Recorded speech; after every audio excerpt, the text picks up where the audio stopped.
A young gentleman collapsed from exhaustion and perished after laboring excessively at a ruthless corporation. But demise wasn't the conclusion of his tale. Instead, he was reborn into the universe of his cherished game, Brave of Asterisk. Now he's merely Silva, a portal sentry positioned in the capital metropolis called Zalencia. Compared to his previous occupation, this fresh existence is essentially a holiday. He receives wages for standing around and confesses it's a pity he isn't Alan, the genuine champion. But then, a recognizable visage materializes. A gorgeous golden-haired maiden approaches his station. She's Charles Orland, a significant figure from the game who becomes the player's companion early on. Our protagonist identifies her instantly since Charles was his preferred persona in the game. A merchant attempts to deceive Charles by vending her a sacred blade blessed by the Fairy King. The fellow claims even a novice can become powerful swiftly with such a mighty weapon. But Silva still finds her endearing, even if she's somewhat naive. But just then, a voice shouts from the backdrop, requesting Charles to pause. It's Alan, the champion, indicating at the merchant and calling him a fraud. Alan hauls Charles away from the deception, stating he'll assist her gathering herbs instead. The dubious merchant then summons Silva, attempting to vend the counterfeit blade cheaply. However, Silva refuses, stating he's merely a portal guard and a normal blade is sufficient. The merchant calls him peculiar, while Silva instructs him to deceive someone else. In his former existence, Brave of Asterisk was the sole thing that lifted his spirits during demanding workdays, and he knows the tale too well. If events proceed as in the game, Silva knows that Alan and his squad will rescue the world. In the game, demons assault frequently, and to endure you must keep growing stronger. Silva's approach is straightforward. Reach maximum level early and become powerful fast. It's the quickest method to conquer the game, and now, perhaps life here too. Utilizing his game knowledge, he'll maximize his statistics at the ideal location and train for years. But he's not intending to supplant Alan, the champion, as Silva adores the original tale and will never pardon anyone who attempts to alter it. Merely observing the scenario unfold from a distance is satisfactory for him. Later that afternoon, a jovial fellow named Modi at the portal suggests they should get beverages after work. Silva brightens up since nothing surpasses a chilled brew after a lengthy day. But then, something seizes Silva's attention. Someone cries for assistance, and Silva spots a horrifying sight. A colossal demon has materialized in the city avenues. Silva immediately recognizes the occurrence. This occurrence, called the Wedge Day, happens approximately a month before the primary tale commences. During Wedge Day, demons collaborate and launch a rare unified assault on the kingdom. Seeing the demon, the guards leap into action. Modi shouts for them to restrain it until the champion arrives. Meanwhile, Silva notices the demon is merely level 1, meaning it's not that formidable. But it's also not feeble enough for regular soldiers to manage. Taking it down wouldn't be difficult for Silva, but he has to be cautious not to disturb the game's scenario. The optimal move would be to delay the monster until the champion appears. Suddenly, Silva witnesses the demon strike Modi. When he asks if he's all right, Modi dismisses it, stating it just grazed him. But when Silva turns back, he sees the demon escaping. Furious that the demon wounded his companion, Silva charges forward and pursues. Modi watches in astonishment, wondering when Silva became so swift on his feet. Meanwhile, the lovely Charles moves through the woodland gathering herbs. Then she completes her task and decides to reunite with Alan. But suddenly, peculiar sounds began to echo through the trees. Charles looks around, bewildered, sensing that something is amiss. She spots movement in the shadows and realizes something is indeed wrong. At the same moment, Silva pursues the demon, wishing he had severed a limb to slow it down. The creature runs rapidly through the woodland, compelling him to maintain pace. The pursuit brings Silva to Charles, but he quickly conceals himself behind a tree, puzzled about why she's there. Silva determines he needs to calm himself and recall the game's scenario. According to the tale, Charles doesn't perish during this occurrence, so with that in mind, Silva tells himself it's going to be fine since she's not supposed to die here. But then something unforeseen occurs. The demon charges toward Charles, aiming to harm her.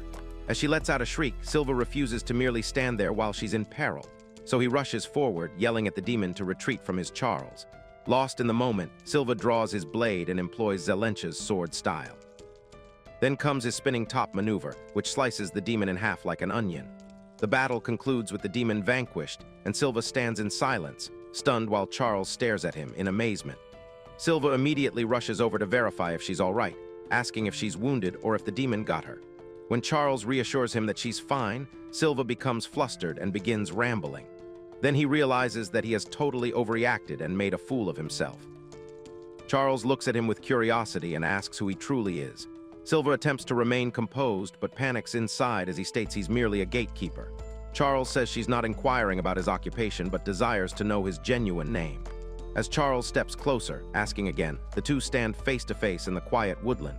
Finally, Silva surrenders and introduces himself properly. Inside, Silva's freaking out. His actions have altered the game tale in ways he didn't anticipate. Back at the city gate, Silva is worried. Fighting that demon near Charles might be messed with the game's storyline, but he had no choice. Now he just hopes it won't stir up too much trouble. Just then, Modi calls out to him. The gruff old man tells him he's received a direct summons from the captain of the elite Holy Guard and must report to their headquarters immediately. Silva looks confused and asks what the captain wants with him. In response, Modi grabs his shoulder and says he doesn't know what kind of mess Silva has caused, but promises to take care of his funeral. Silva tries to play dumb, but Modi isn't buying it. Modi warns him that the captain of the elite Holy Knights is known for being extremely stern, and hopes Silva gets off easy. Shortly afterward, at the elite Holy Knights headquarters, Silva is led inside by guards. As he enters the castle, he notices a girl in one of the rooms and immediately becomes nervous. If it were up to him, he'd much rather avoid meeting her. Meanwhile, a pretty chick in knight armor is seen in what looks like a library or study. She's examining some kind of document or map, lost in thought. Suddenly, she notices Silva approaching and lights up with excitement. Silva is escorted into a grand chamber, where he meets this hot girl who tells him he's done well to come. Silva immediately notices her deep blue eyes, her lustrous silver hair, and of course her huge mummy milkers, one of the most iconic features in the entire game. He quickly remembers her as the captain of the Elite Knights Order, Elda Snowhite. She's also one of the conquerable love interests in the original story. Silva nervously stammers and asks if she needs something from him. Elda pouts playfully and calls him a thick-headed guy. In his thoughts, Silva wonders if Elda summoned him because she's somehow figured out his true abilities. But just then, Elda's expression shifts. She gets serious and asks Silva directly if he's the one who took out the demon. Silva panics internally. He tries to play dumb, asking what she means by that. Elda clarifies that she's talking about the demon attack that happened the other day. She explains that there was a report of a demon corpse found, completely ripped apart. Elda continues her interrogation, pointing out that the demon appeared to have been taken down using the spinning top technique. She adds that, aside from the hero, the only person capable of pulling off that move should be the captain of the Holy Knights. But since none of them were present during the attack, she asks, who else could it have been? Silva freezes in shock when Elda then suggests that he might be the one who defeated the demon, and then asks him to become a knight of the country. Silva realizes his peaceful life might get completely ruined if he gets dragged into this mess. So he pushes back, urging Elda to reconsider. He insists the hero might have been the one who actually defeated the demon. Elda calls him naive, tapping her hand impatiently as she explains. She says the hero is duty-bound to report all demon suppressions to the country, and yet the only person unaccounted for in the defeat of that spider creature is still unknown. She tells Silva it's time to face the truth and asks if he'll behave himself by joining the Knight's Order. Still, Silva refuses to admit anything. He insists this isn't happening and says he won't stand for it. Elda grows frustrated when Silva points out that she doesn't have any solid proof to back her claims. She then asks why he's so against the idea of joining the Knight's Order. Deciding to sweeten the deal, Elda lays out all the benefits of joining the Knights. He'd receive a handsome wage, far better than the peanuts he makes as a gate guard, plus other perks provided by the country. Hearing all this, Silva starts to get mixed feelings about the situation. If he accepts, he'll be forced to take on missions alongside the hero. Elda confirms this, explaining that his role would be to support the hero and help protect the country. Even so, Silva makes his position clear. He says he doesn't want to get close to the main characters. When Elda asks what he's talking about, Silva brushes it off as nothing and firmly states that he has no plans to become a knight. Elda calls it a crying shame. She starts advancing on Silva with her weapon drawn. Grinning wickedly, she says that now things have come to this point, she can't afford to be picky about which methods she uses. Elda then shockingly shows him a letter of admission, already signed by him. Seeing the forged letter, Silva freezes in shock and protests that he doesn't remember signing anything. With a spark of cunning in her eyes, Elda tells him he can get away with that kind of trickery once he becomes part of the Knight's Order. But Silva replies, saying he never expected she'd go that far with forgery. Moving over to a cupboard, Elda casually claims she was just joking, then says she can't force anyone to join without their consent. She then tosses a document to Silva, and Silva asks what the document is. Elda replies that she's giving up on recruiting him for the Knight's Order, but instead, she wants him to do her a favor. When Silva opens the document, he sees the face of a dude that looks like a criminal and immediately asks who the clap-face guy is. Elda smirks and reveals that the meme-faced is Bragio Birdley, an applicant hoping to take the entrance trials to join the Knight's Order. She explains that she wants Silva to stop this guy from getting in. Silva recognizes that name Birdley and asks Elda if they aren't from an incredibly famous family. When Elda asks Silva if he knows about the Birdley family, he says yes. But Elda calls this particular member an irredeemable scumbag who needs to be dealt with. She then reveals her plan. Elda explains that she can't simply fail Bragio. He's still a noble, and that means pressure would come from the higher-ups. That's where Silva comes in. She wants him to fight Bragio in a mock battle during the entrance trials. Her request is simple: beat Bragio senselessly enough to convince her co-workers and superiors that the guy isn't fit to join the Knight's Order. Silva quickly realizes she's using him as a form of sabotage. Still, he agrees, on one condition. He wants to be left alone afterward, with no more invitations to join the Knight's Order. Elda agrees to his terms and tells him she's counting on him. After the meeting, Silva leaves the castle looking completely drained. Elda just dumped one heck of a bothersome job on him. He reflects on the situation. If he slips up, he might end up affecting the plot. Even if he wins, Bragio still has connections to the Knight's Order, and he's a character who doesn't appear in the main story at all. Silva realizes he knows nothing about this Bragio guy since the game never mentioned him. That means he'll need to gather more information. But then doubt creeps in. What if he screws up again like before? However, he quickly reminds himself that he has to keep contact with the main characters to a minimum. Suddenly, someone taps him on the shoulder. He turns around in shock to see Charles approaching with a friendly wave. Silva panics internally. He wasn't expecting to run into her here. Charles asks if he's surprised to see her again, but Silva tries to play it cool, saying he's not surprised at all. He even claims he's actually happy to run into her. Charles then accuses him of running off after saving her the other day and says she's been looking for him ever since. But Silva claims that he had some pressing matters to attend to and sincerely apologizes for leaving without saying a word. Charles suddenly gets more serious and asks Silva how he knows her name. This catches Silva off guard since he's been using knowledge from the game.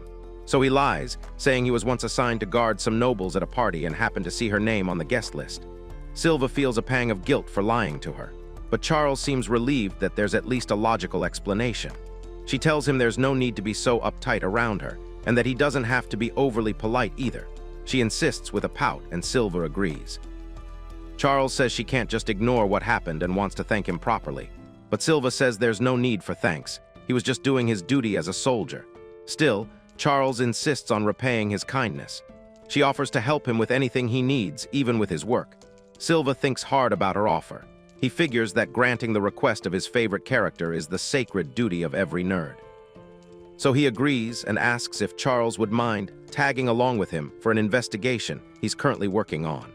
Shortly afterward, Silva and Charles head into Zelencha's red light district to track down their target. The Birdley family is one of the most powerful noble houses in the country, but this particular member has a serious reputation problem. The Birdleys have given a huge sum of money to the royal family, earning them high prestige in the process. Word on the street is that the family is involved in human trafficking and illegal drug deals. With how popular the Birdleys are, it wasn't hard to dig up information about where Bragio has been seen recently. While walking down the busy streets, Silva notices Charles looking around nervously and asks what's wrong. Charles quickly covers her face with her hands, feeling embarrassed, and asks Silva where he plans to take her. Silva nearly has a heart attack and insists she's got it all wrong. Seeing how flustered he is, Charles laughs and tells him she's just kidding. She walks a bit ahead and says she hopes they find this Bragio guy he's been searching for. As it turns out, Bragio is a spoiled brat who wastes his parents' money on booze. But Silva is having a hard time figuring out where exactly the drunken master usually stays. Based on the info he gathered, Bragio should be somewhere in the area. Maybe Silva just arrived too early. Just then, his stomach growls, making him cringe in embarrassment. Summoning his courage, he asks Charles if she's hungry. Charles confirms she is, saying she's actually starving. So Silva quickly suggests they look for a restaurant that serves good food. Charles then points in a direction, saying she can smell something delicious coming from there. Once they arrive at the eatery, Charles takes a bite of her hamburger, and her eyes light up with pure joy. Silva watches her eat and thinks to himself how unexpected this is. Charles comes from a noble family, but it's clear she absolutely loves hamburgers. With both hands holding the hamburger, Charles complains about not getting a proper bite and how sad it makes her. Silva notices and points out that her hands and mouth are smaller compared to his. But Charles shrugs and says it's not all bad. At least she gets to enjoy the bun part too. Silva watches as she happily munches away, thinking about how she eats hamburgers. He finds it so adorable. He feels like he's about to pass on to the afterlife, just from witnessing his favorite character's cutest habits. A few minutes later, Charles finishes eating and shifts back to business mode. She thanks Silva for the food and asks where they'll be heading next. Silva realizes it's already gotten pretty late, so he tells Charles he thinks it's best if he continues the investigation alone since the red light district gets dangerous at night.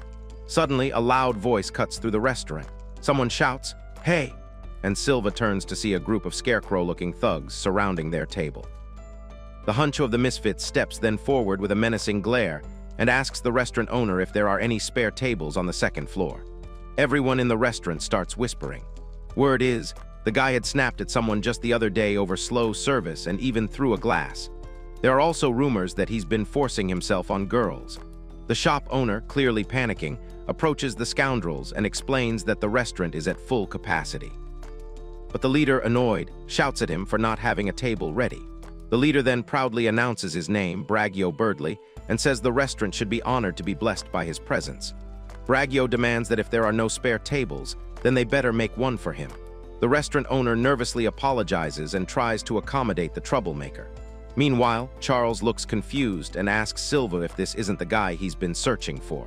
Silva confirms it is and calls Braggio an utter dirtbag, just like everyone said he'd be. At the same time, Braggio insults the shop owner, calling him useless trash and says he'll just hit up another restaurant. But just as he and his crew are about to leave, Braggio spots Charles sitting with Silva. With a creepy smile, he approaches their table and locks eyes on Charles. He asks if they've met before. When Charles doesn't respond, he pushes further, asking why she's acting so cold. He claims they met at a noble's party the other day. Charles looks puzzled and says she doesn't remember meeting him. That sets Braggio off.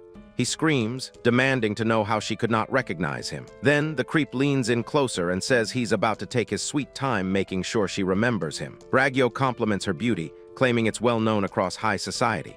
He adds that he's always wanted the chance to get closer to her. Meanwhile, Charles looks extremely uncomfortable as he invades her personal space and then firmly says she's not interested. Silva watches the situation unfold, his anger steadily building. He thinks to himself that the lowlife has some nerve openly hitting on Lady Charles like that. But the sleazy noble doesn't take no for an answer. He suggests they head somewhere more private for some top-tier fruit juice and the finest food and wine. But Charles, politely but firmly, says she's not old enough to drink yet, trying to deflect his advances. Braggio gets a disgusting look in his eyes as he angrily stares at Charles. He then notices Silva standing protectively behind her and sneers, asking if that's her bodyguard over there. Before Charles can respond, Silva calmly steps forward and announces that he is the loyal guard of Lady Charles. Silva winks, knowing that by claiming to be Charles' bodyguard, he now has every right to protect Lady Charles without holding back. As Charles backs up Silva's story, confirming, yes, he is her bodyguard, Braggio bursts into laughter. He mocks Silva, asking if Charles really expects someone with that bland, background character face to protect a noble. Silva, on the other hand, gives a fake smile, but deep down, he's seriously tempted to lop this guy's head off right then and there. Braggio doesn't stop. He mocks Charles next, saying her family must be running low on staff, then teasingly offers to lend her one of his men. The situation escalates when the noble calls for his guards, and several intimidating men appear, surrounding Silva and Charles. Braggio brags that his guards are all elite former holy knights, handpicked by House Birdley, and then smugly tells Charles and Silva to feast their eyes on his prized fighters. However, Silva finds it pathetic seeing former holy knights now working as bodyguards for a few gold coins. Just then, Charles tugs on Silva's sleeve and quietly suggests they leave. This made Braggio laugh sarcastically, wishing her good luck getting home in one piece with such a weak bodyguard. But then Charles surprises everyone. She turns around and calmly states that Braggio's ugly guards don't even come close to standing at Silva's level.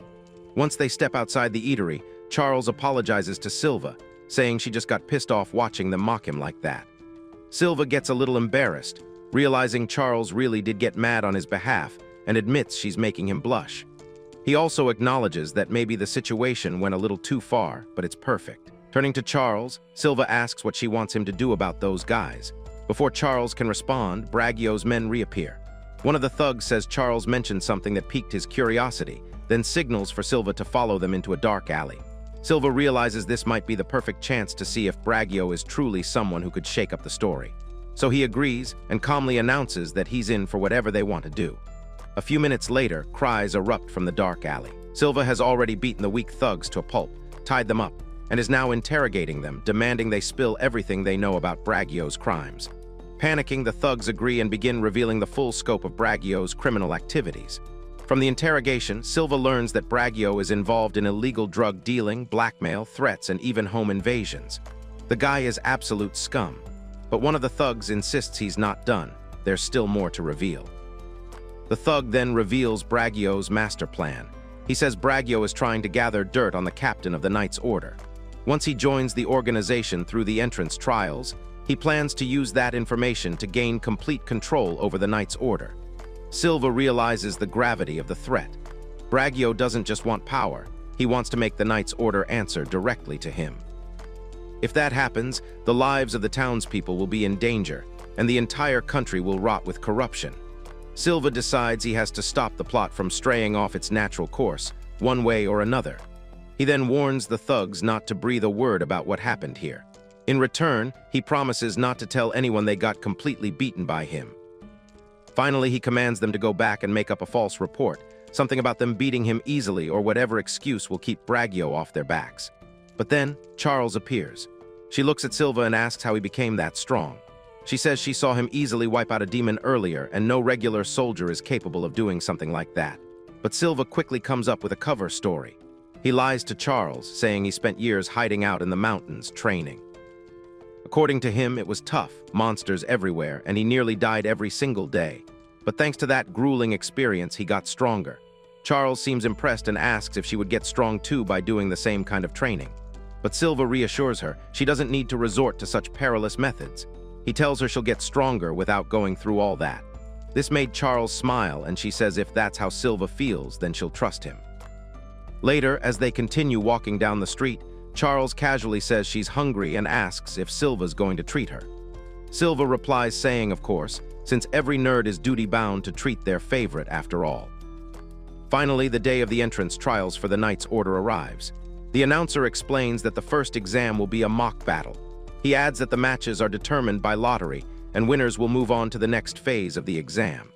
Just then, Braggio spots Silva among the candidates and recognizes him as that dull-looking bodyguard from before. Silva greets him with a smile, saying he didn't expect to see him there. Braggio replies that he could say the same, and then casually mentions that his bodyguards informed him how they beat Silva like a useless thief. But then Braggio narrows his eyes and comments that Silva doesn't look like someone who got a good beating. Smiling sheepishly, Silva lies and says he went to a church afterward and bought a healing potion, though it cost him quite a bit. Braggio mocks Silva, saying he probably struggled just to afford a basic healing potion and calls him a penny pincher. Then he proudly shows off his expensive armor, bragging that it's made from orichalcum ore, one of the rarest materials around. Just then, the exam begins. Silva and Braggio are called to the center of the training grounds for their match. Braggio then laughs maniacally, calling Silva an unlucky fellow. He says he never imagined Silva would actually end up as his opponent in the trial. Turning to the examiner, Braggio asks what would happen if he accidentally murders his opponent. The examiner replies bluntly that it would lead to immediate disqualification. Braggio sighs in disappointment, then turns back to Silva with a smirk and says he's narrowly escaped. The match begins, and Braggio suddenly charges forward, ready to strike. But Silva casually flicks his finger, causing Braggio's sword to magically slip right out of his hand. Braggio looks surprised for a moment, but quickly recovers and brags that Silva would have lost if the hit had connected. While he blabbers on, Silva analyzes the situation. If he lands a strong hit, Braggio might actually die. But if he holds back too much, that expensive armor of his will probably deflect the blow. Clutching his hand nervously, Braggio asks Silva if he's not going to attack. Silva smirks and suggests he could just return the favor by attacking the same way Braggio did earlier. Braggio panics but tries to save face, bragging that since he made the first move, it was basically a handicap. So this time he'll be generous and let Silva launch the first attack. But Silva knows the truth. The proud fool doesn't want to attack again because his arm has gone numb and he can't swing his sword properly anymore. So with a calm smile, Silva says he'll take him up on that offer. Silva strikes immediately with devastating precision. Bragio barely manages to block the attack but crashes hard to the ground. Silva then calmly teases him, asking if he tripped. Red-faced and embarrassed, Bragio mutters that yes, he tripped. Struggling to get up, Bragio insists he hasn't gone all out yet.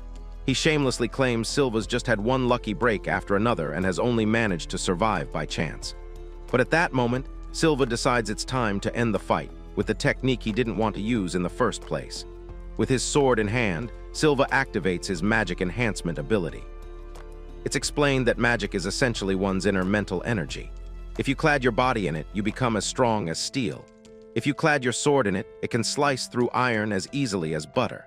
However, most people go their entire lives without ever sensing magic, let alone using it. To become a hero, one must be capable of freely manipulating magic. Silva casually asks Bragio about his fancy orichalcum armor, and Bragio demands to know why he was asking. However, Bragio can tell something has changed about Silva. His whole presence feels overwhelming. Noticing Silva approaching him, Bragio panics and asks what he is trying to pull. Silva calmly replies, saying he's attacking, and then points out that Bragio won't win this duel unless he actually attacks. Bragio's confidence shatters. Desperation takes over and he starts accusing Silva of planning to eliminate him, and how those bottom feeders must have hired Silva for cheap. But Silva just stares back with those cold, calculating eyes that promise death. Panic sets in completely, and Bragio realizes those deadly calm eyes make it clear that Silva wants to destroy him for real. In pure desperation, Bragio then tries to buy his way out. He offers Silva tons of money, more than Charles could ever afford. He wants Silva to throw the fight and let him win. But then Bragio makes his fatal mistake. He starts talking about giving Silva pretty baddies that are way hotter than Charles. Silva's demeanor shifts instantly. His voice turns ice cold as he asks Bragio to shut his trap and then warns him to never mention Charles' name again. Silva's had enough games. He raises his magic-enhanced sword and unleashes his signature technique, Zelencha's sword-style white waterfall. The attack explodes forward like a torrent of pure destruction. The magic-enhanced blade cuts through Bragio's precious orichalcum armor like it's made of paper. All that expensive gear he bragged about gets shredded to pieces. Bragio crashes to the ground, completely defeated, while Silva stands victorious, having accomplished his mission perfectly. The entire crowd stares at Silva in amazement. The announcer then loudly declares Silva the winner as everyone's chattering excitedly about the incredible technique they just witnessed. Meanwhile, in the crowd, Elda sits quietly observing what just happened, clearly impressed. Silva starts to sweat nervously looking around the boisterous crowd as he realizes he might have drawn too much attention to himself. Later that day at the night headquarters, Elda thanked Silva for successfully stopping Bragio from joining the Order. However, she emphasized that Bragio's wrongdoings were absolutely unforgivable. She promised that once they gathered solid proof of his crimes, the pompous knucklehead would be tossed straight into jail. Silva grinned wickedly, saying he was counting on the captain to follow through. In his mind, he felt relieved that it was finally time to make that scumbag pay for insulting Charles. Since he has completed his part of the deal, Elda tells Silva that from now on, she won't invite him to join the Knights' Order anymore. Silva lights up with relief. This is exactly what he wants to hear. At last, his peaceful days are finally coming back. But on a more serious note, Elda asks if he's really sure about this decision, wanting to be absolutely certain. Silva enthusiastically confirms that he has zero interest in becoming a knight. Upon hearing this, Elda's composure completely crumbles. She slams the desk and shouts that Silva should work for her as a knight. She desperately pleads with him, saying she wants to have him by her side. Silva panics, protesting that this is totally different from what she promised. Elda sighs and admits she needs to keep her word, while Silva, lost in thought, wonders how he never expected the spoiled brat Elder event to happen right now. Still, he gently pulls out a handkerchief and offers it to her. Elda sniffs and quietly thanks him, promising to wash it and give it back when she's done. After leaving the night headquarters, Silva returns to his peaceful life as a gate guard. Some guards at the gate, noticing him, comment that he looks different from what they've heard about him. Meanwhile, Silva keeps his head down, trying to stay low profile for the time being. But when the guards start gossiping about another demon sighting, mentioning it's the third one this month, Silva's attention sharpens. His mind starts racing. The main story is set to begin soon, so maybe the increase in demon activity is connected to the plot. Silva reflects that he's already drawn way too much attention to himself, and he just hopes his recent actions won't twist the story in some unexpected way. Suddenly, a familiar voice calls out behind him. Silva turns and freezes as someone lands behind him with a loud thud. It's a new female character who appears in an explosion of power and elegance.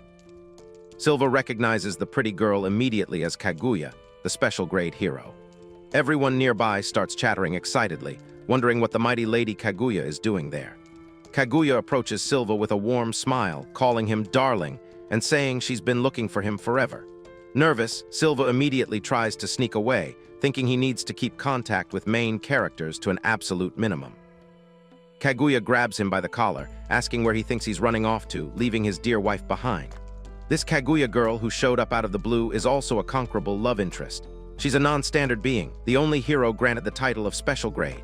She's exceptionally skilled in magic, and word has it she once wiped out a level 4 demon, ripping it apart while laughing.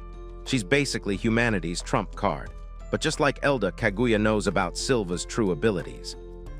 Ever since she discovered them, she's been fixated on him for certain reasons. Yet in the game, Alan is supposed to be her soulmate. Kaguya smiles sweetly, saying fate must have brought them together here.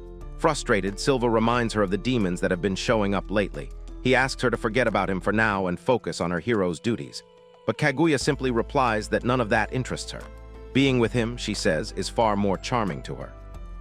The disappointed look, Silva asks if she can really call herself a hero after what she just said. Kaguya cheerfully responds, saying of course she can. After all, she's allowed to be with him as his wife. She then casually asks when they should hold their wedding ceremony. Silva admits that talking to her feels like talking to a brick wall, even if her offer is strangely tempting. Kaguya then suggests they find an interesting cafe so they can enjoy some quality couple time and tea, just the two of them. Silva reluctantly agrees, but as he tries to slip away, Kaguya grabs onto him tightly, refusing to let him escape. Meanwhile, sometime later at the Holy Knights Order headquarters, Elda sits at her desk looking frustrated while staring at a paper. From the report, she deduces that the Holy Knights have failed yet again to catch the creatures. She regrets that if only Silva were with them, things might have gone differently. Calling out Silva's name softly, she stares sadly at the handkerchief he gave her. She reflects on how strange he is, but also acknowledges his strength. Even though she finds herself in a difficult position, she can't help but expect Silva to do something about it. In a flashback, Elda remembers the battle where she and Silva first crossed paths. In that battle, someone suddenly shouts that they've captured the hero, which is the worst thing anyone could hear on a battlefield. But given the overwhelming number of enemies during that battle, the panic is understandable. As the commander, Elda immediately calls for everyone to fall back while she stays behind to buy time. The situation looks dire, forcing them to request Kaguya's help to deal with the crisis.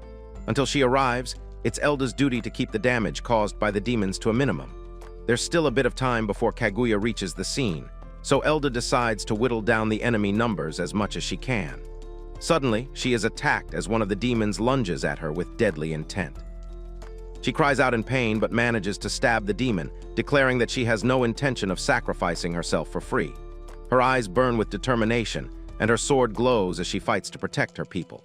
When she spots an opening, she charges at the demon with her blade, but the creature dodges easily, unfazed. Grinning wickedly, the demon turns and starts chasing after her fellow knights. Elda springs into action, giving pursuit to protect the weaker knights who are frozen in fear. That's when she sees him for the first time. Silva, standing firm and staring down the incoming demon with a boldness unlike anything she's ever seen. He isn't wearing the silver armor of the Holy Knights. Instead, he's dressed in worn-out shoes and a battered set of steel armor.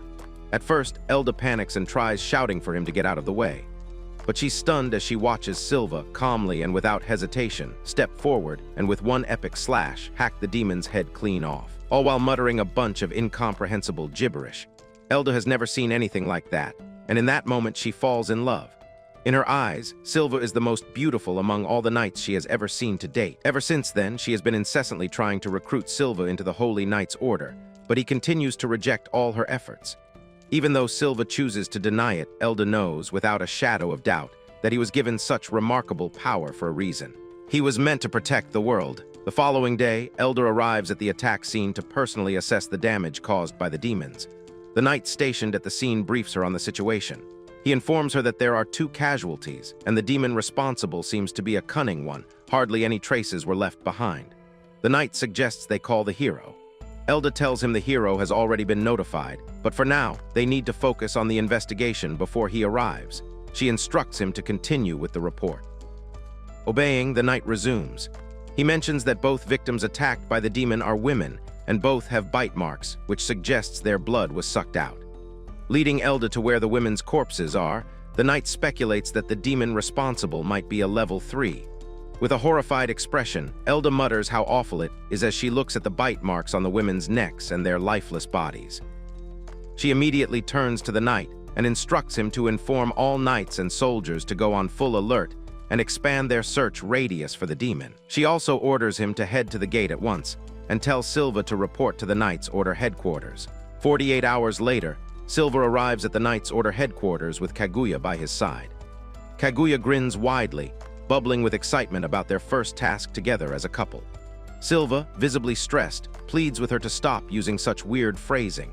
He's already dragged himself into a messy situation by agreeing to investigate the demon attack, and now he has Kaguya following him around like a lovesick puppy. When they arrive at Elda's office, Elda informs Silva that a vampire is indeed the culprit behind the recent demon attack. She explains that vampire has become a popular nickname for the demon responsible for the blood-sucking incidents. According to the available evidence, 2 victims were found completely drained of blood, each with bite marks on their necks. While briefing Silva on the issue, Elda notices that Kaguya is practically glued to his side. Shocked, she demands to know what Kaguya is doing there. But Kaguya just tightens her grip on Silva's arm, calmly insisting that whatever she does, or wherever she chooses to be, is none of Elda's business. Elda immediately flares up. She slams her hand on the desk, calls Kaguya a lascivious wench, and orders her to get away from Silva. Kaguya insists she's just linking hands with Silva, though Elda clearly wants her to get the heck away from him. While Kaguya calls her uptight, Elda sits stiffly at her desk, clearly stressed, and reminds them that she's in the middle of a serious conversation. She cuts straight to business, telling Silva they need to get back on track and focus on the matter at hand. She explains the gravity of the situation. They believe the demon's level is over 3, which makes it extremely dangerous. Worse, the demon has the ability to shapeshift into human form. Since they still haven't figured out where the creature is hiding, it must be blending in perfectly with humans. While Silva considers how a level 3 demon would normally require 10 skilled knights to handle, Elda looks at him with determination in her eyes and declares that it's his time to shine. Silva plays humble, insisting he's just a gate guard and that errands are the only thing he's honestly good at. But Elda admits they're short on manpower. She tries to persuade him further, saying she doesn't mind if he acts independently, as long as he helps with the investigation. But as she speaks, Silva catches a suspicious tone in her voice. He narrows his eyes and asks if she doesn't have any ulterior motives. Elda starts laughing nervously, clearly caught off guard. She claims she doesn't have some big plan or anything like that. It's not like she's hoping that by Silva doing well on the investigation, others will start seeing him in a better light, making it easier for her to invite him into the Knights Order later. But of course, Silva sees right through her. Elda realizes she's been completely found out and laughs awkwardly.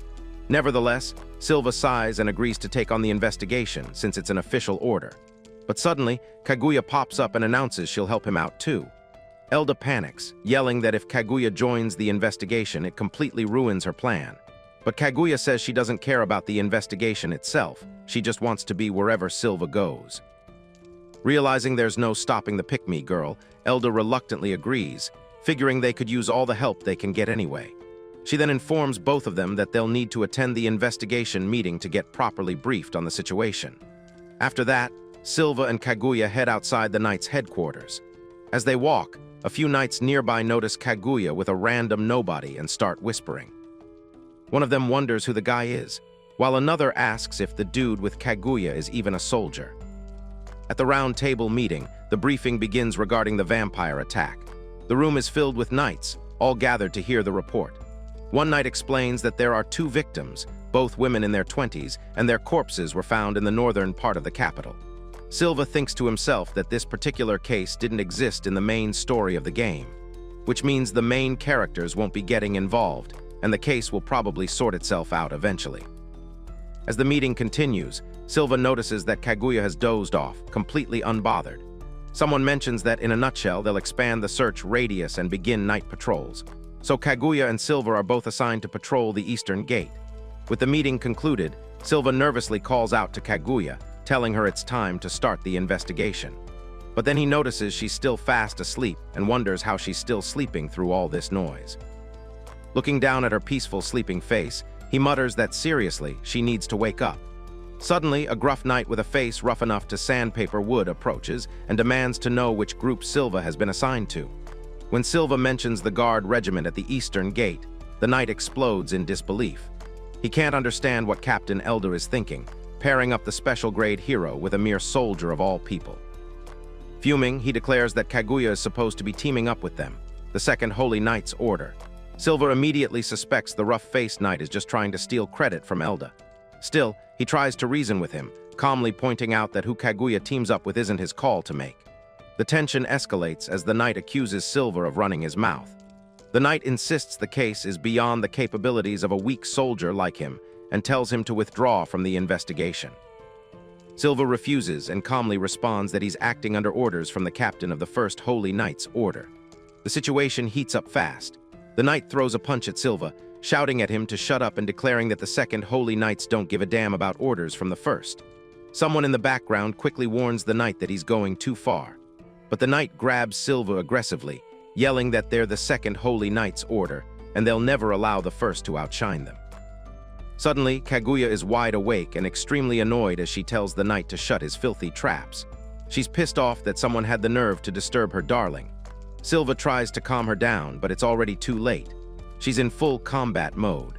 With rising panic, Silva realizes Kaguya is about to go berserk on an entire room full of knights. With deadly intent, Kaguya grabs her weapon, and with one swift strike, sends the smug knight flying across the room while ordering everyone to stay back.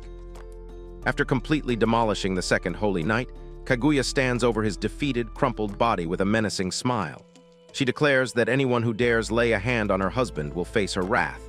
Silva, sweating nervously, tells her she's gone and done it, completely destroying any chance he had at staying low profile. Kaguya then apologizes sweetly, admitting she's just really bad at holding back. Later that night, as they walk through the city on their night patrol, Kaguya grins and calls their patrol romantic. Still rattled about what happened earlier, Silva asks if she could avoid using magic out of the blue like that, saying it's bad for his heart. But Kaguya responds that it's only natural for a wife to protect her husband. When she reminds him that the guy had attacked him, Silva admits she did save his skin, but he still thinks she went too far. Kaguya then leans in close and says that since she protected him, she wants him to praise her. Silva just stares at her like she's speaking in an alien language. Noticing his skeptical look, Kaguya asks what's with the suspicious expression on his face. She continues her flirtatious assault, insisting she's not lying about her feelings. She says she loves him because of how he looks after others, because teasing him is fun, and most importantly, because of the strength he hides from the world. Kaguya adds that one day she wants to see him go all out, but Silva doubts that day will ever come. When he hesitates, Kaguya explains that responsibility is part of being strong. Silva quietly admits he doesn't really know about that, lost in thought as he reflects on what responsibility truly means. Just then, Kaguya floats slightly above the ground and points out how beautiful the moon looks. Silva's eyes widened, not just at the moon, but at how beautiful she looks in that moment. He asks where that observation came from. Kaguya playfully suggests that hypothetically if she said she was born from the moon, would he believe her? The question sparks a moment of reflection in Silva. He knows the truth about Kaguya. She was chosen as a vessel for secretive research aimed at harvesting magic from the moon. But in a twist of fate, the moon's magic transformed young Kaguya into the strongest warrior. With quiet certainty, Silva answers that yes, he would believe her. Kaguya then smiles and thanks him, this time with genuine emotion in her voice. Silva realizes he's thinking about her story from the game, which honestly would be more romantic if she really did come from the moon. But when Kaguya starts blushing at his comment about romance, Silva panics and insists that's not what he meant. That only gets Kaguya more excited. She grins and asks if he's teasing his wife like that, warning him that kind of behavior could count as emotional abuse. But Silva quickly clarifies that she's not actually his wife. But then suddenly everything changes. Silva catches a strange, disgusting scent in the air. His eyes narrow as he immediately recognizes what it is. A scream pierces the night, and without hesitation, both of them dash toward the sound. Turning into a dark alley, Silva's intuition is confirmed. There in the shadows, the vampire demon is hunched over, feeding on the neck of his latest victim. Silva rushes to the scene, shouting at the demon and demanding to know what the hell it's doing. The demon, noticing him draw his sword, immediately leaps onto the roof of a nearby house. Silva moves closer and finds a woman collapsed on the ground. Fortunately, she's still breathing, which comes as a relief. Without wasting a second, Silva tells Kaguya to take her to the medical office while he goes after the demon. Kaguya agrees, saying she doesn't mind, but asks if he'll be okay on his own. Silva responds with confidence, telling her not to worry and to just leave it to him. Silva activates his magical enhancement and takes off in pursuit of the vampire. He leaps across rooftops with incredible speed, his enhanced abilities letting him close the distance with ease. His eyes stay sharp and focused as he spots his target darting ahead, running fast through the night. The vampire tries to escape, but Silva is relentless. He launches himself through the air with incredible agility, chasing the demon across the city. The creature, realizing it can't outrun Silva's enhanced speed, unleashes a swarm of vampire bloodbats to slow him down. Silva is surprised. The cursed demon can summon minions to fight for him. The bloodbats strike with their claws, but Silva is ready. He deflects the attack with his blade, thinking about how much of a pain this whole situation has become. Using Zelencha's sword-style techniques, he launches a wild thrust. Finally, he catches up to the demon with his superior speed. As he engages the vampire in close combat, the creature unleashes even more of its bat minions. Silva curses at how creepy and annoying this fight has become. But now that it's come to this, he's fully committed to ending the threat once and for all.